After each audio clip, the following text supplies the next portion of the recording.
is Ivaionico, health in box startup for placing self-service micro markets targeting the office sector and especially co-working spaces, by the way. And we are in the co-working space, networking premier Turku Panorama. Thank you so much.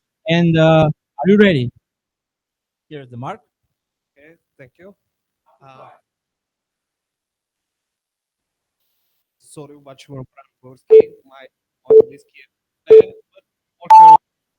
Здравейте, казвам се Иван Николов и съм собственик на Health Box ООД. Ние сме компания, която всъщност представлява и микромаркетинг на обслужване. Извинявам се малко, за да се нещо да треска. Какво правим ние? Първите в България, в Източна Европа, магазини, концепцията магазинче за офиса. Разработихме този продукт, след като пуснахме първите Health Event машини, които са изцяло с здравословни храни и с пост-терминали.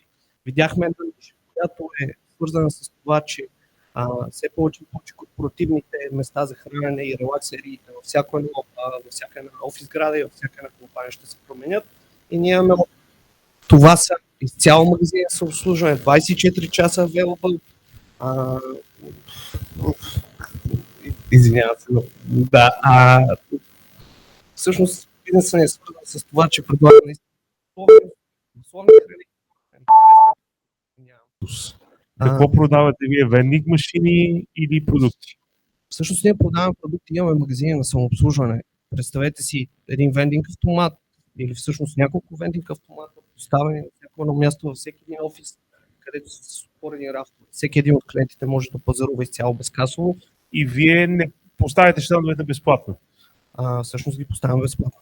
Безплатно? Да, безплатно ги поставяме, като даваме възможност на всеки един от служителите, като social tip benefit.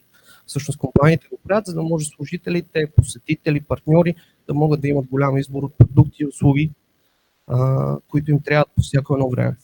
Огнян Божилов, Sofenhagen, crowdsource cycling maps and safe road navigation in cities. Maybe I'm the first one that is reading this correctly, right? Better than I do.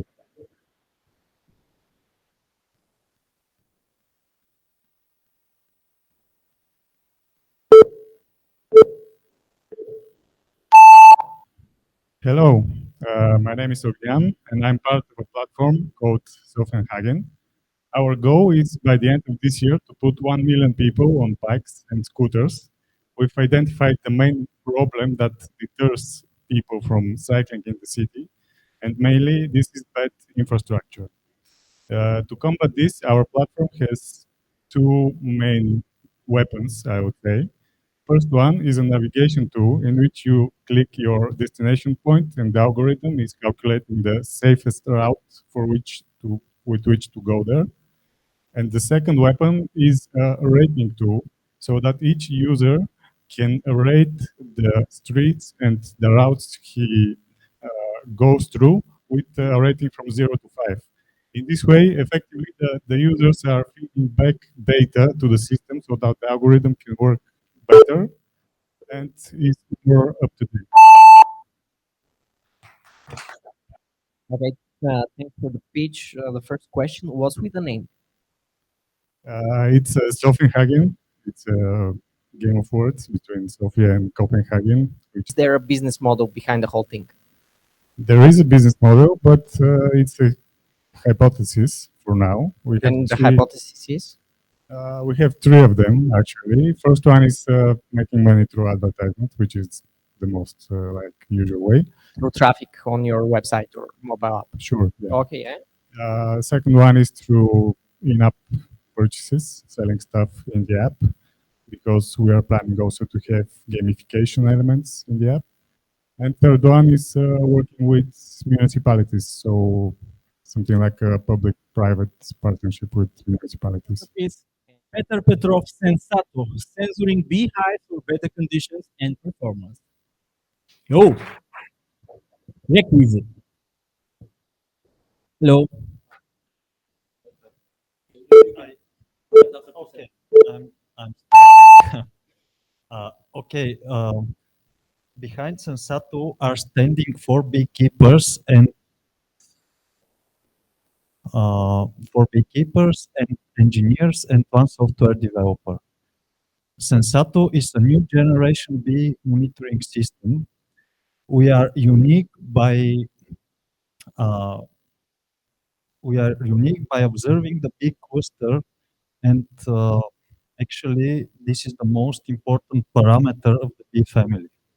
This enables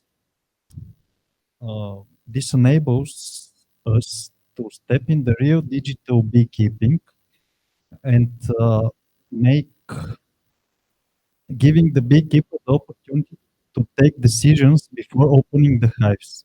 Our technology is patent pending, and we present for the first time mentoring, remote mentoring. Okay, 1 minute is too little time.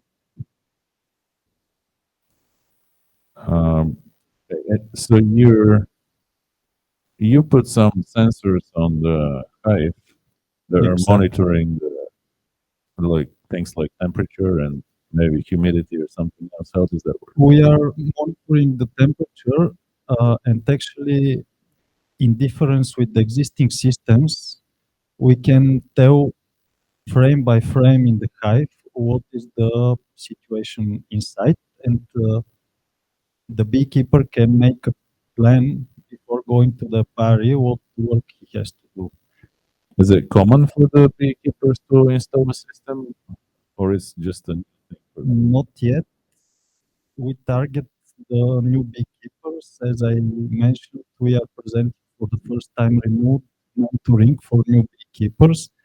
And actually, it's very hard to convince the old ones, but the new generation is here. The new technology is here, so the digitalization of the beekeeping world is actually not very far away from us.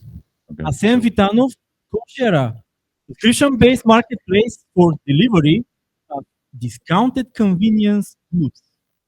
Sounds wonderful. So enjoy.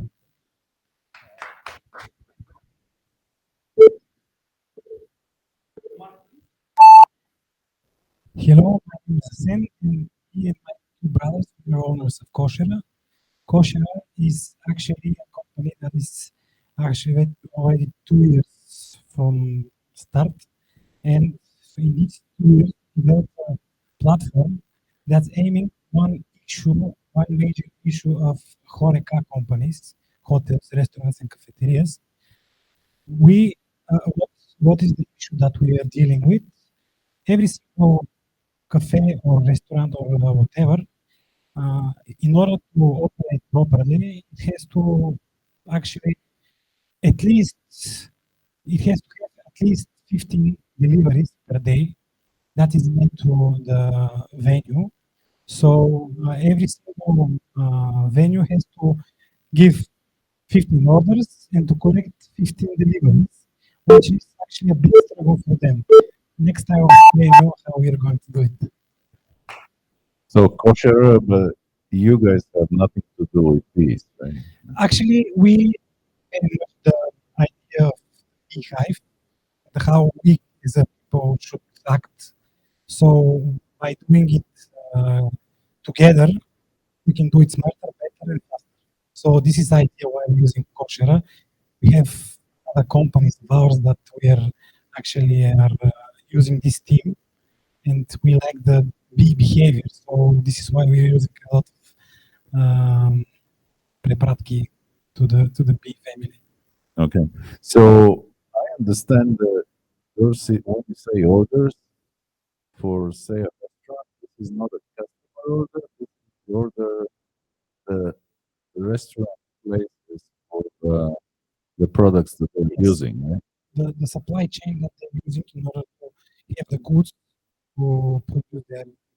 And they're placing how many orders? Between 1 and 15? At least uh, big values a week, a day. a day. This is the Okay. use case that we are offering them by using our solution without paying anything more than the price that they're paying right now.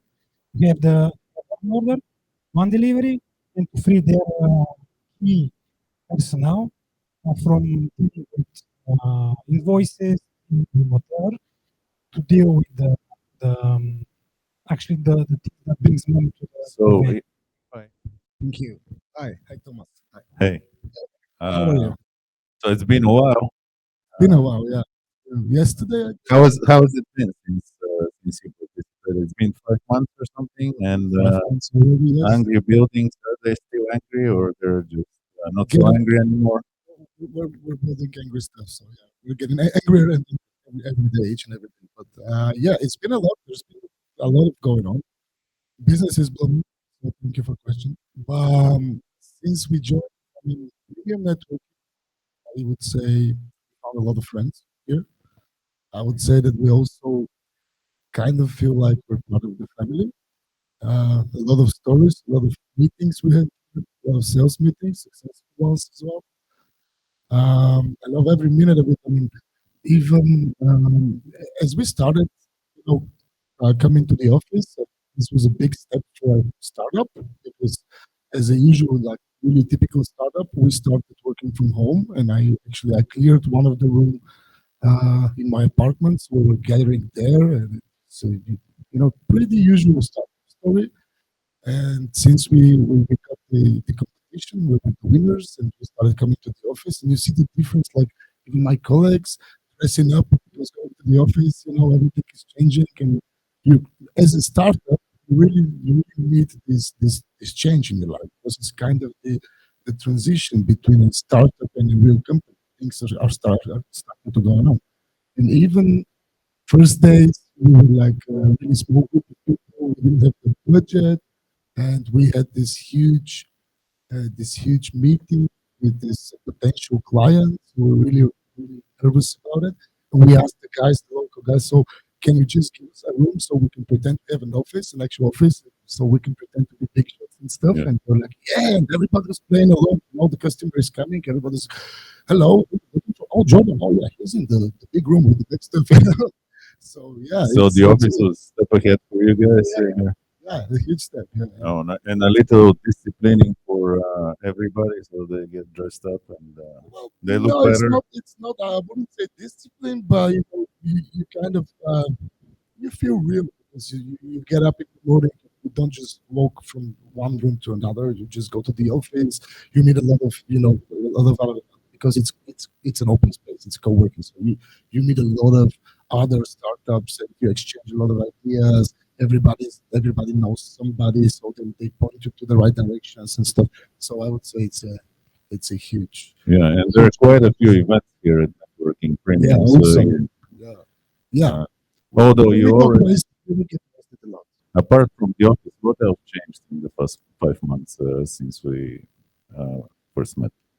Well, part of the office, we managed to scale, partially,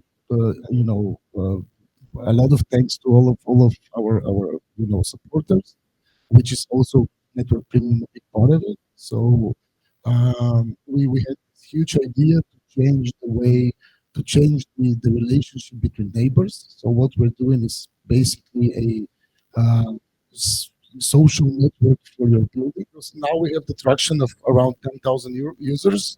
It's helping in money collection a lot. So you took some risk, and you guys are starting a new business, obviously. Oh yeah, a lot. What did you learn in those months, and what was like a wow moment for you? Yeah. Well, what I learned is that you definitely have to be lean as hell because I mean, if I knew what I'm starting back 2 years back when we started this, I would have never actually do it. And but usually, if something doesn't exist, well, there's a good reason behind it.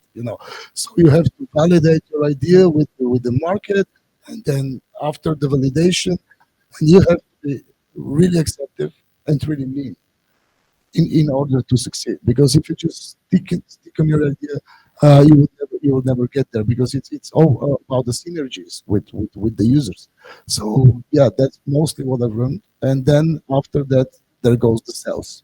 Because as any business, even though we do startup and it's different than usual business, but at the end of the day, as any other business, startup is also, I mean, kind of depending on the right sales strategy. Do you have any advice for those that are just starting right now and something that you maybe Well, yeah, should have done and you didn't do, or oh, something else? definitely be open to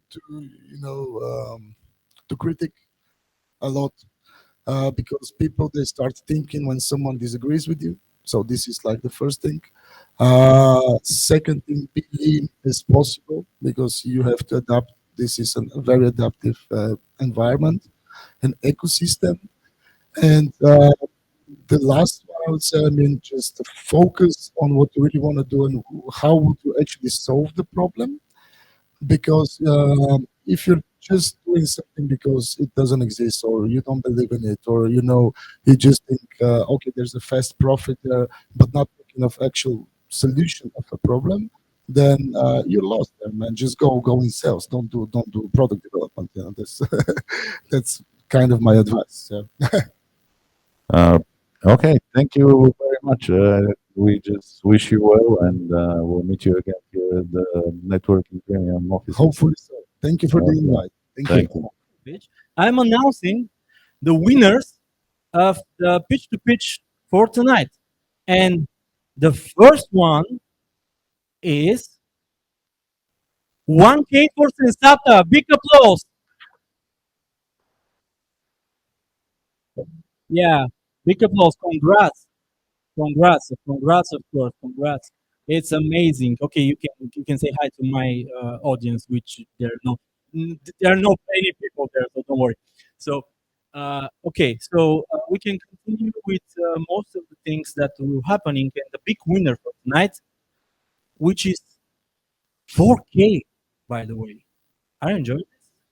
Can you hear the bitcoins clicking? Okay. So the big winner for tonight, and this will be the loudest announcement on pitch to pitch ever. The big winner is Sofenhagen. Congrats! Big applause. Again, more applause. Where is the energy tonight, guys? Where is the energy? Okay, so the winners got the opportunity to say something. Okay, you can go first, of course. So I don't know what to say actually. Thanks for to the organizers of the event, and we're on. We are glad that the jury liked our idea. That's it.